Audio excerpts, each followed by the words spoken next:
ጡት ነው የሚያየው። ጡት ለምን ሀርመሙሬ ይለዋል፣ ሀርመሙራ ይለዋል። ተስፋዬ ገብረ እባብና ወያኔ እነ አባይ ፀሐዬ እነ ስዩም መስፍን እነ መለስ ዜናዊ እነ ስብሐት ነጋ ኦሮሞን ግተው ባጠጡት ማለት ነው። ግተው ባጠጡት ማለት ነው። ተመልከቱ እስቲ አንድ ኦሮሞ አሁንም ተነጋገሩ። አኖሌ ነው የሚለው። አኖሌን ማን ያመጣው? አማራን ያመጣው አይደለም። ኦሮሞን ያመጣው አይደለም። ወላይታን ያመጣው አይደለም። ከምባታን ያመጣው አይደለም። አፋርን ያመጣው አይደለም። ሱማሌን ያመጣው አይደለም። ጋምቤላን ያመጣው አይደለም። ቤኒሻንጉል ያመጣው አይደለም። ሲዳማን ያመጣው አይደለም። አኖሌ የሚለውን ኮንሰፕት ያመጣው ማን ነው? ሻዕቢያ። ደራሲው ማን ነው? ኤርትራዊ ሻዕቢያ። ስፖንሰሩ ማን ነው? ወያኔ ጠፍጥፋ የሰራችው ኦነግ ነው ያሰራው።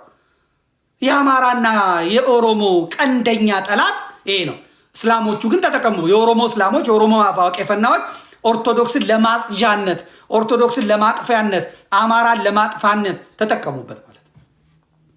ተጠቀሙበት በትምህርት ካሪኩለም ውስጥ ከተው ማለት ነው። አሁንና የኦሮሞ ፓርቲ የኦሮሞ ፖለቲከኞች ስለ ፍቅር ቢያወሩ፣ ስለ አንድነት ቢያወሩ ይሄ ይገባል እንደ አይገባም? ተቀባይነት አለው እንደ የለም።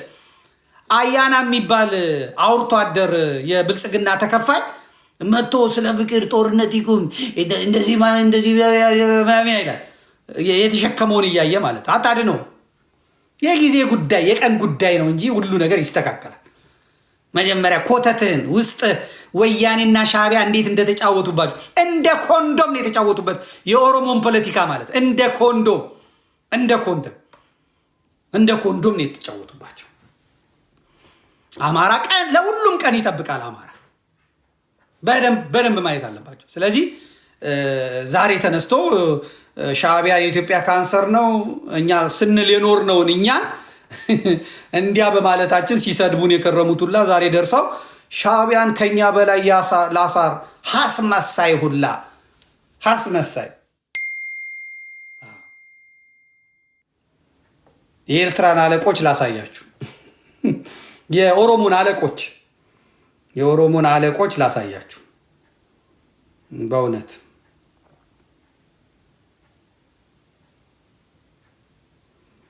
የኦሮሞን አለቆች ላሳያችሁ።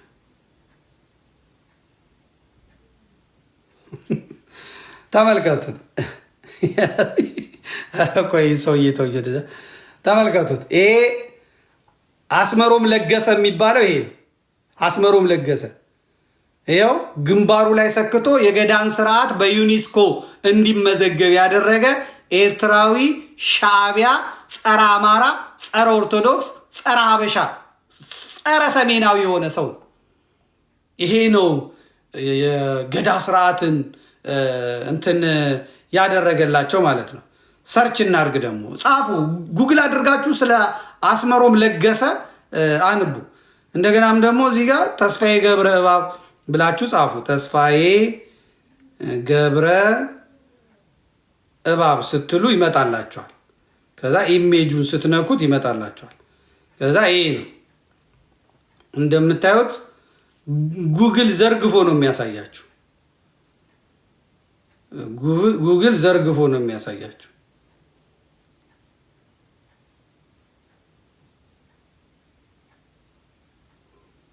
ያናስ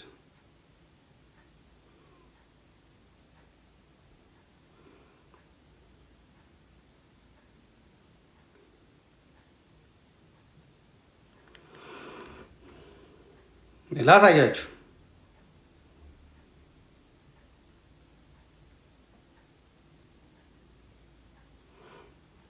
የአኖሌን ሐውልት የደረሰላቸው ይሄ ነው። የአኖሌ ሐውልት ደራሲው ይሄ ነው። እንደምታዩት ማለት የአኖሌ ሐውልት ደራሲው ይሄ ነው። ይሄ ነው እና በምን አቅማ በምን እንትናችሁ ነው እናንተ ስለ እንትን ለማውራት እንትን የሚባለው ማለት ነው። ይሄንን ማየት የለብንም። እግዚአብሔር በ30 ደቂቃ መልስ ሰጥቷል። የዘመናት ጩኸታችንን የዘመናት ልፋታችንን እግዚአብሔር መልስ ሰጥቶናል። እኔ እንደዛ ነው ማምነው። በተለይ ኦርቶዶክሳውያን እግዚአብሔር ነው የተበቀለልን። ኢቢኤስ እንመልከት። ስለ ኢቢኤስ ዛሬ ነው እንደሚሰማቸው እያወሩ ነው። ኢቢኤስ እንደዚህ፣ ኢቢኤስ እንደዚህ፣ ኢቢኤስ ኤርትራዊ፣ ኢቢኤስ ሻዕቢያ ሲሉ ኢቢኤስን መጀመሪያ ኤርትራዊነቱን ያወራሁት እኔ። የኢቢኤስ ትክክል አይደለም፣ ትክክል አይደለም። የጠላት ሀገር ሁኔታ ጸብ ላይ ያለንን ሁለት ሀገራት በጠላትነት የምንታይ ሀገራት ኤርትራዊ ዜግነት ያላቸው ሰዎች ሚዲያን መምራት አይችሉም ብዬ ያልኩኔ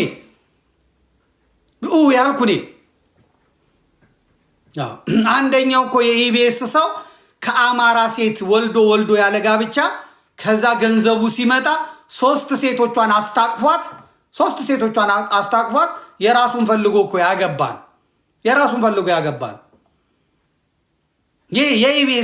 ከኢቢኤስ ባለቤቶች አንዱ ማለት ነው።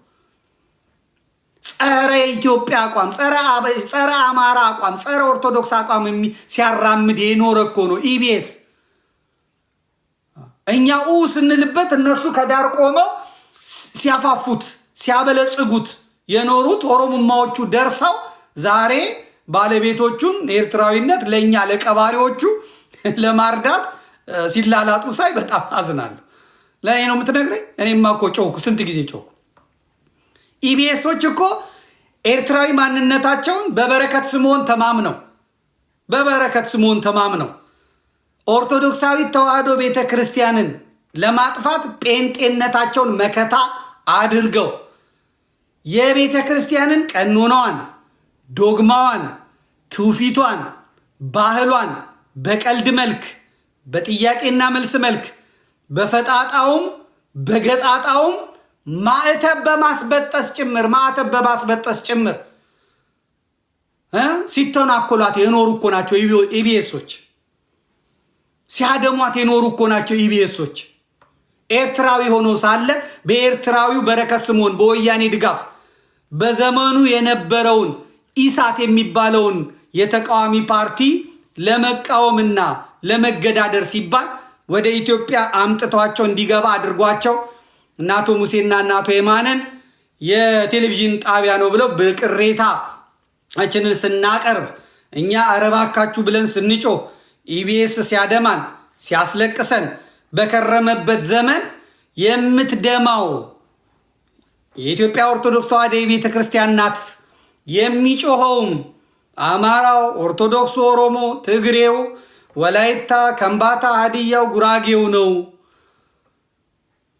ስለዚህ ኦርቶዶክስ ደግሞ የነፍጠኛ ሃይማኖት ምሽግ ናት ብለው ቀድሞ ጊዜ ትግሬ ወያኔዎች፣ ቀጥሎም የኦሮሞ ፖለቲከኞች እኛ ስንጮ እየሳቁብን እያላገጡብን እረፉ በሕግ አምላክ ብንል ጆሮ ዳባስ ልበስ ሲሉን የከረሙት እነሱ ናቸው።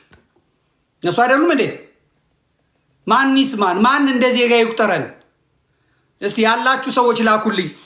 እንደውም አስታውሳለሁ በቴሌግራም ላኩልኝ ወይ በዋትሳፕ ነፃነት ጥያቄ ሲጠይቅ ለበዓል ለገና ምሽት የት ልታመሽ ትችላለህ ብሎ ጥያቄ ሲጠይቅ ቤተ ክርስቲያን ሲል እያለ ትክክል አይደለም እያለ እነሱ በገና ምሽት ፓርቲ ነው፣ ጭፈራ ነው፣ ዝሙት ነው፣ ዳንስ ነው። ባለማተቡ ግን ቀርቦ በገና ምሽት የት ነህ? 50 ሰዎች ተጠይቀው አልመለሱትም። ኢትዮጵያን በምታክል ሀገር 50 ሰዎች የልደት ምሽት የፋሲካ ምሽት የት ታሳልፋለህ ሲባል ቤተ ክርስቲያን የሚል እንደሌለ ለማስመሰል ኦርቶዶክሳዊት ቤተ ክርስቲያንን ለመቅበር ሲሰራ የኖረ ሲጋጋጥ የኖረ ነው። ሲሰራ የኖረ ነው። እግዚአብሔር አዋርዶታል። መቼ ይጥለዋል አናቅም። አሁን ኤርትራዊነቱ ካላዘጋው በስተቀር አይዘጋም። መዳኛ አለው። ጴንጤ ስለሆነ፣ ጸረ ኦርቶዶክስ ስለሆነ፣ ጸረ አማራ ስለሆነ ኢቢኤስ ይዘጋል የሚል እምነት የለኝም። ግን እንደ በፊቱ አይቀጥልም።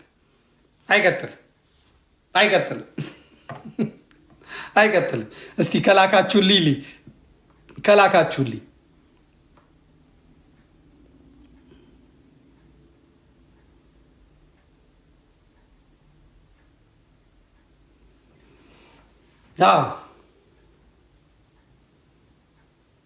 ባሉ ነገሩ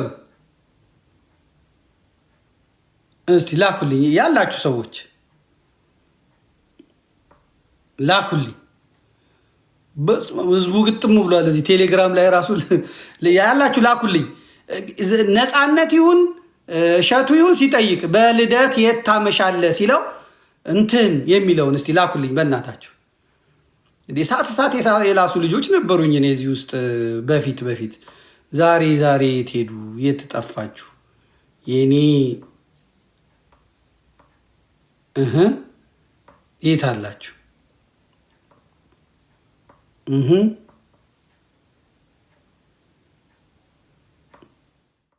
የላችሁ? ለልደት የት ታመሻለህ የሚለውን የላችሁ?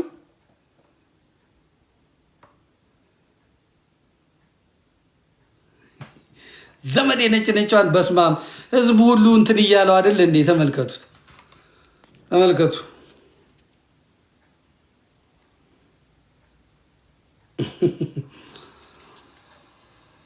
የሚገርም ነው። ሰው እየተከታተለ ነው። አዳዲስ ከፍተን ነው ዘመዴ ላይቭ እያስተላለፍ ነው እያሉ ነው። አስተላልፉ። ለልደት የት ታመሻለህ? ያይ ዘመዴ በየቤቱ ትለፈልፋለህ። በቃ የት